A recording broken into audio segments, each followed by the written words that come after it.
All right, guys, welcome back to Blues Fans TV. It's Matisse here, presenting again here at the YouTube space in London as well. Thank you so much to them for letting us use the space. And I'm joined by Fuad, Abdulaziz, that's the guy. We're here at the YouTube space, and we're going to get into a few topics, key topics that we need to talk about. Okay, so look, this topic shouldn't even be coming out, right? We shouldn't even be speaking about this. But unfortunately, Chelsea Twitter mainly have had their free for all on this topic, and we're going to have to talk about it. Lampard out, the hashtag.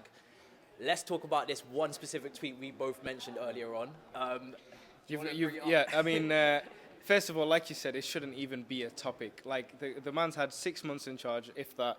No signings, transfer ban, injuries. So really, this shouldn't be a topic. We're going to go into that first tweet like we just mentioned there. Yeah, so let's start with Alexis on Twitter, The View. Now, he's put out a video, got 29K. Congratulations on that. But he's talking about Lampard out, and he's made a few points in terms of, you know, when he's inexperienced, he hasn't got enough management. But at the end of the day, that's all been and done now. Yeah. Like, do you know what I mean? The guy's only got 1 year management experience at Derby, which is fair enough. But at the same time, also, we've had injuries. He's coming in a little bit, you know, what's the word for it? He's coming in a little bit, blindsided. Yeah, handicapped, if anything. What did you make of his video? Because, yeah, it's okay. So if we're going to talk about the video first, I'll give you a fair point before I get pissed off. Your fair point is the positioning of Mason Mount this weekend was he had a good point on that, because Mason doesn't play on the left. I think when you brought on Callum Hudson-Odoi, you give him that freedom and space to play. He had a very strong point there. But you said you didn't want Lampard out. You didn't want Lampard in the beginning of the season because of his experience. I think the major key here is, with Lampard and the board, there's a relationship. With any other managers, there's not been that relationship. So they can build upon that, get the right signings, and work from it. That's a key point. I don't agree at all with his. I didn't want Frank Lampard in the beginning of the season. You got to give someone a chance, especially like someone who hasn't had that much experience as a manager. I think the key from the video as well is that, yeah, like you said, he didn't want him from the start. So he's easier. He's much more easier to flip on him immediately. Yeah. Whereas it's very easy to say this now. We're in poor form. You know, we've lost 4 out of the last 5 games, I think, since the international break as well. Obviously, Man City, we lost that game. But at the same time, we've had our injuries, we've had issues, and we have to remember as well, this is a very young team. There's going to be ups and downs. I think what happened is we overachieved at the start of the season. Yeah. You know, we was in 3rd place. People were even starting to talk about the title. Honeymoon period, that's what it was. That was honeymoon period. But I'm just going to go and read out what Mark Goldberg said. He made a really good point.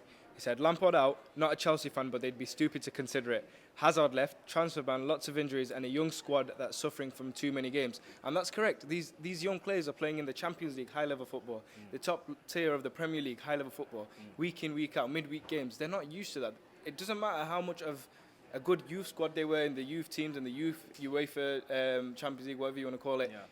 That's different to the real man's game. So they are going to be tired. They are going to be drained. They're not going to be used to that sort of level of playing. So you've got to give them opportunities to grow and develop, and that's what this season was meant to be all about. Yeah, and I think, you know, you made a great point there. This is a lot of their it's Lampard's first season at this level. It's Reece James, it's Mason Mount, it's Tammy Abraham. There's so many names you can go through where they're, you know, having their first experience at the level. I'm going to go through someone else's tweet where I've got, and it's from Truth, which is just ridiculous. Okay, so this is another tweet we've got up. This is actually responding to Lewis, who's also part of the channel, but this is Truth on Twitter.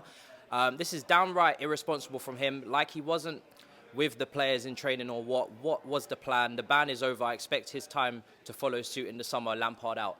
So, again, he's saying Lampard needs to leave as the transfer window comes back.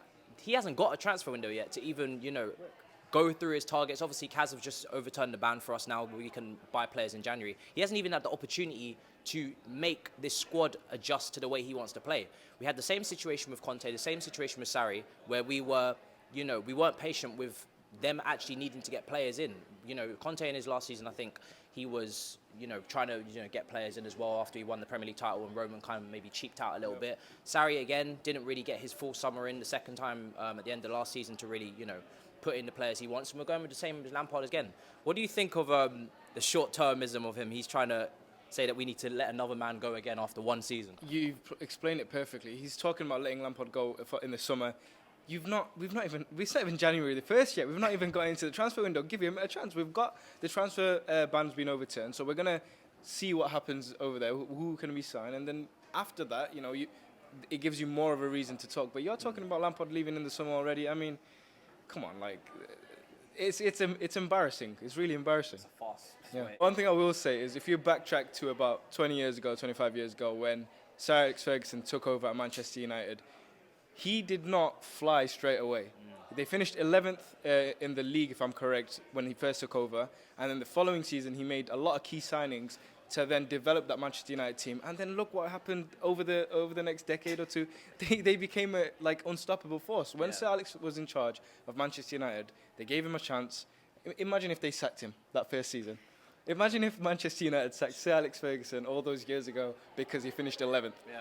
Lampard, in this 6 months that he's been in charge, with no transfer opportunities, injuries, he's gone up to, we were second at one point, or third. We were second at one point, and we've qualified for the last 16 of the Champions League in a very tough group. I mean, the facts are there. Exactly. I don't understand why people are still saying Lampard out. The facts are there. Give the man opportunities, and in January we'll see who will sign, and I think there'll be a lot of development from that. Yeah, I mean, to conclude, I think, the fan base is looking a bit trigger happy right now. I know form is getting to us. I know we've, looked ropey in the last few games. It's looking a little bit down going into Christmas. Obviously, we have a tough fixture period coming up as well with Tottenham and Arsenal upcoming. But what were your expectations at the start of the season? Did you expect us to be higher than where we are? You probably didn't, probably lower. So put everything into perspective. You've seen good signs, I think, in the opening, 10 games before this madness was upon us. We was playing good football. We were scoring goals. Give the man time. Let's see what he can do. Again, signing out. Anything you want to plug, bro, as well before we close up? Before I plug anything, just hashtag Lampard in. Let's get that tweet in straight away. But yeah, follow my Instagram. It's at Fuadgram. That's Fuad and then gram. Cool.